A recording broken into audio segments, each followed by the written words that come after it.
திருக்குறள் சிந்தனை.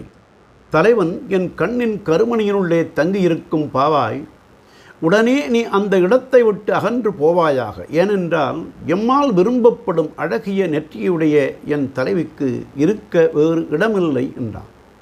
நான் என் தலைவியை பார்க்காமல் இருக்க முடியாது. ஆகையால் என் கண்ணிற்குள்ளேயே இருக்கத்தக்கவள் என் தலைவி.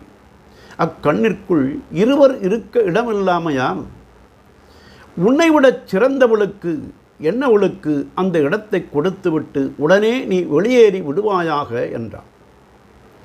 உயிர்க்கு இனிய அரிய பொருள்களை கூறுகின்ற பொழுது கண்மணியை ஓமையாக கூறுதல் மரபு. தாய் தன் குழந்தையை கண்ணே என் கண்மணியே என்று அழைத்து கொஞ்சுவது போல அருமைப் பொருள்களுள் மிகவும் அருமையான என் கண்ணினும் கருமணியினும் சிறந்தவள் என்று தலைவியை தலைவன் உவந்து பாராட்டி கூறி மகிழ்வதை காதற் சிறப்புரைத்தல் அதிகாரத்தில் தெய்வப்புலவர் கருமணியில் பாவாய் நீ போதாய், யாம் வீழும் திருநுதற்கு இல்லை இடம் என்றார்.